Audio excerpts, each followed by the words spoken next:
सबको जय यीशु की। प्रभु यीशु क्रिस्त में प्यारे भाइयों बहनों, Sunday password to the word इस शीर्षक के अंतर्गत प्रति इतवार की पूजन पद्धति में भाग लेते हुए प्रभु का वचन सुनने के लिए, समझने के लिए, ग्रहण करने के लिए और प्रभु के वचन के अनुसार जीवन बिताने की शक्ति सामर्थ्य मांगने के लिए मैं आप सभी लोगों का हार्दिक स्वागत करता हूं। आज हम सभी सामान्य काल के 24वें इतवार की पूजन पद्धति में भाग लेने वाले हैं या भाग लेंगे या भाग लेने की तैयारी कर रहे हैं। तो आज के दिन में फिर एक बार हम लोग हर इतवार की भांति प्रभु का वचन को सुने।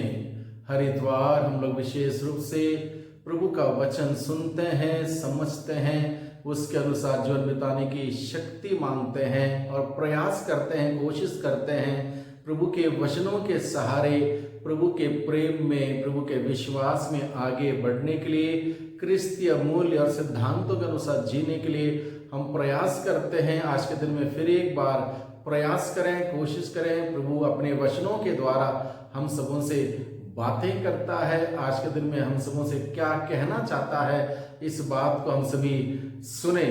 आज के इस सुसमाचार को और वचनों को समझने के लिए फिर एक बार 7 अलग अलग बिंदुओं के माध्यम से हम लोग मनन चिंतन करने वाले हैं और हम सबों के लिए सुसमाचार दिया है। आज के दिन में मनन चिंतन करने के लिए संत मार्कुस के द्वारा रचित सुसमाचार अध्याय 8 पद संख्या 27 से 35 का प्रसंग है। मार्कुस का सुसमाचार अध्याय 8 पद संख्या 27 से 35 का प्रसंग है और आज का पहला पाठ है नबी इसायास का ग्रंथ अध्याय 50 पद संख्या 5 से 9 और दूसरा पाठ है याकूब का ग्रंथ अध्याय 2 पद संख्या 14 से 18। इन सभी बातों पर हम लोग मनन चिंतन करते हुए 7 अलग अलग बिंदुओं के माध्यम से प्रभु का संदेश सुने, ग्रहण करें और प्रभु के और नजदीक जाने का प्रयास करें।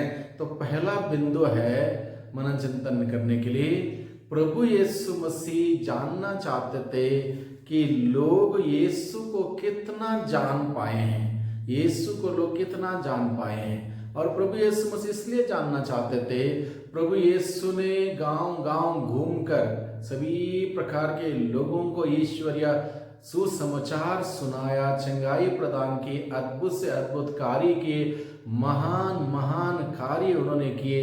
इसलिए वो जानना चाहते थे क्या लोग यीशु को जान पाए या नहीं जान पाए, इसलिए वो जानना चाहते। इसलिए प्रभु ने अपने शिष्यों से सवाल करते हुए पूछा, मैं कौन हूँ, इस विषय में लोग क्या कहते हैं। मैं कौन हूँ, इस विषय में लोग क्या कहते हैं। और लोगों के पास, किसी के पास भी सही उत्तर नहीं था, क्योंकि कोई भी व्यक्ति पूर्ण रूप से प्रभु यीशु को ना ही जान पाया, ना ही समझ पाया। इसलिए उनका उत्तर अलग अलग प्रकार से आता है। किसी ने कहा नबियों में से कोई, किसी ने कहा यूहन्ना बपतिस्ता, किसी ने कहा कुछ, किसी ने कहा कुछ। इस प्रकार से कोई भी स्पष्ट उत्तर नहीं मिल पाया, क्योंकि उनका दिल ईश्वर पर नहीं टिका हुआ था। उनका दिल सांसारिकता में ही भटक रहा था, इसलिए प्रभु यीशु को नहीं जान पाए। दूसरा बिंदु है मनन चिंतन करने के लिए, प्रभु यीशु को इसलिए लोग नहीं जान पाए क्योंकि लोगों का ध्यान अपनी स्वार्थ भरी जरूरतों को लेकर था। अपनी स्वार्थ भरी जरूरतों को लेकर लोगों ने प्रभु के अनुसरण किया, प्रभु के पास आए, या तो चंगाई के लिए, या तो कोई भूख प्यास के वजह से आए या अन्य कारणों से आए। लोग अपने स्वार्थ भरी बातों को लेकर यीशु के पास आए। लोगों का दिल यीशु पर नहीं टिका हुआ था, यीशु पर उनका कोई विश्वास नहीं था। बस इतनी ही बात के लिए वो यीशु का पीछा करते थे। जैसे यीशु ने 5 रोटी 2 मछलियों से हजारों की संख्या में लोगों को खिलाया पिलाया, एक अद्भुत चमत्कार करने वाले व्यक्ति, अलग अलग मनोभाव को दिल में रखते हुए लोग यीशु के पास आते थे। इसलिए लोग यीशु को नहीं जान पाए, नहीं समझ पाए। तीसरा बिंदु है मनन चिंतन करने के लिए, प्रभु हम सबों को व्यक्तिगत रूप से पूछता है कि यीशु मेरे लिए कौन है। जब प्रभु के शिष्यों ने लोगों का उत्तर दिया कि लोग क्या जानते हैं, लोगों का कोई उत्तर नहीं था स्पष्ट, तब प्रभु यीशु मसीह अपने शिष्यों से पूछता है, और शिष्यों से इसलिए पूछता है कि शिष्य प्रभु के नजदीक थे, प्रभु के साथ जाना था, आना था, उठना था, बैठना था, हर व्यवहार प्रभु के हर कार्यकलाप प्रभु के शिष्यों ने नजदीक से देखा था। इसलिए प्रभु जानना चाहते थे, और तुम क्या कहते हो कि मैं कौन हूं? और यही सवाल प्रभु हम में से हर एक व्यक्ति से पूछता है, और तुम क्या कहते हो मैं कौन हूं? प्रभु यीशु मसीह हर एक व्यक्ति को व्यक्तिगत रूप से सवाल करता है कि मैं यीशु को कितना जानता हूं, यीशु मेरे लिए कौन है? Who is Jesus for me? ये सवाल आज के दिन में प्रभु यीशु मुझसे पूछता है, आपसे पूछता है, हम सबों से पूछता है। हो सकता है हम लोग बचपन से ईसाई हैं, हो सकता है हम लोग 5 पीढ़ी से ईसाई हैं, हो सकता है हम लोग 10 पीढ़ी से ईसाई हैं, हो सकता है हमारे पूर्वज और भी पहले से ईसाई हैं। अब इतने सारे समय के साथ जुड़े हुए हम सभी लोग, प्रभु के साथ जुड़े हुए हम सभी लोग, प्रभु यीशु हमारे लिए कौन है? ये सवाल प्रभु हम सबों से पूछता है। और प्रभु के शिष्यों ने उत्तर, शिष्यों में से प्रभु का शिष्यों का मुख्य पेतरुस उत्तर देता, आप मसीह हैं, जीवंत ईश्वर के पुत्र हैं। ईश्वर ने प्रकट किया पेतरुस के माध्यम से प्रभु यीशु मसीह कौन है? आप मसीह हैं, जीवंत ईश्वर के पुत्र हैं। पेतरुस ने उत्तर दिया। ये जानकारी प्रभु यीशु कहता है तुमने नहीं बल्कि मेरे स्वर्गीय पिता ने तुम्हारे द्वारा प्रकट किया है। स्वर्गीय पिता ने अपने पुत्र यीशु को हम सबों के लिए प्रकट किया है कि यीशु ही मुक्तिदाता है, यीशु ही उद्धार करता है, यीशु ही हमारा रक्षक है। इसलिए उस यीशु को हम ग्रहण करें, यीशु को स्वीकार करें मुक्तिदाता के रूप में, उसके बताए हुए मार्ग पर चलते हुए उस मुक्ति को प्राप्त करें। हम सबों को आज का पूजन पद्धति हम सबों को बुलाता है, निमंत्रण देता है। चौथा बिंदु है आज के दिन में मनन चिंतन करने के लिए, जो व्यक्ति यीशु को जानता है कि यीशु कौन है, वह व्यक्ति यीशु के मार्ग में चलने के लिए तैयार होता है। वो व्यक्ति दुख उठाना हो, कष्ट उठाना हो, अपमान सहना हो, निंदाएं सहनी हो, सभी बातों के लिए तैयार होता है, क्योंकि एक बार यीशु को जानना हम सबों के लिए एक ऐसा एक अनुभव प्रतीत होगा, यीशु के बगैर और कुछ नहीं। जैसे कि संत पौलुस फिलिपियों को लिखते हुए कहता है, अध्याय 3 पद संख्या 7, 8, 9 में, जिन बातों को मैं लाभ समझता था उन्हें यीशु को जानने की उस ज्ञान की तुलना में सब कूड़ा समझता हूँ, कूड़ा समझते बाहर फेंक देता हूँ। यीशु को जानना मेरे लिए सर्वश्रेष्ठ लाभ है। यानी कि जब वो यीशु को जान पाया यीशु कौन है, उसने इस बात की घोषणा की, यीशु को जानना मेरे लिए सर्वश्रेष्ठ लाभ है। और यीशु को जानने के बाद हर प्रकार के दुख, हर प्रकार के कष्ट, हर प्रकार के पीड़ा, हर प्रकार के मुसीबत, हर प्रकार के चुनौती स्वीकार करने के लिए वो तैयार हुआ, पीछे नहीं हटा, और दुखों को उठाते हुए उसने प्रभु का अनुसरण किया। ये बात है प्रभु यीशु मसीह को जानना। प्रभु यीशु मसीह को जानने का तात्पर्य यह है, हम लोग प्रभु का जीवन पूर्ण रूप से ग्रहण करते हैं, जीने का प्रयास करते हैं, कोशिश करते हैं, और यीशु की गवाही बनते हैं। 5वां बिंदु आज के दिन मनन चिंतन करने के लिए प्रभु हमें देता है, प्रभु यीशु का अनुसरण करने वाला आत्म त्याग करें, क्रूस उठाएं।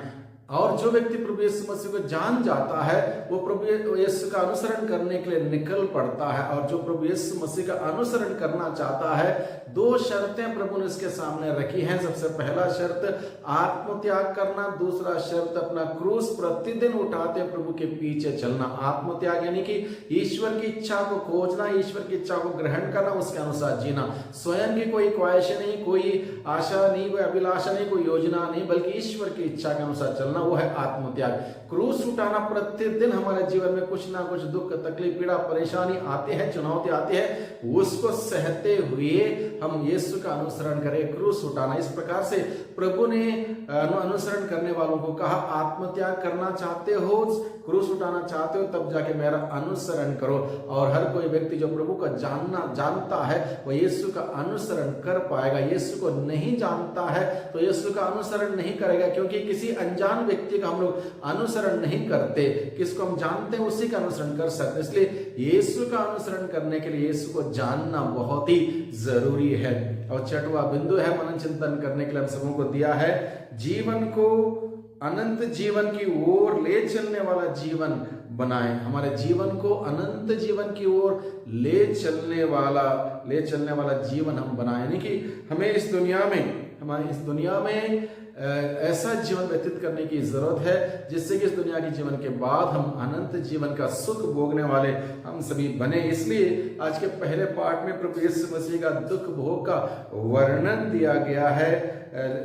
मैंने मारने वालों के सामने अपनी पीठ कर दी, दाढ़ी नोचने वालों के सामने अपना गाल, मैंने अपमान करने और थूकने वालों से अपना मुख नहीं छिपाया, प्रभु मेरी सहायता करता। यानी कि प्रभु ने दुख उठाया, कष्ट उठाया और इस प्रकार से हम सबों की मुक्ति की। हम सबों को भी चाहिए कि मुक्ति के मार्ग पर चलते हुए दुख उठाना, कष्ट उठाना, क्रूस उठाना हम सबों के लिए जरूरी है। इसलिए ऐसा जीवन व्यतीत करें जिससे कि इस दुनिया के जीवन के बाद हम अनंत जीवन का सुख भोगने वाले बन सकें। और सातवां बिंदु आज के दिन में मनन चिंतन करने के लिए, कर्म के अभाव में विश्वास निर्जीव है। आज के दूसरे पाठ में हम लोग सुनते हैं, अगर हमारा कर्म नहीं है तो हमारा विश्वास निर्जीव है।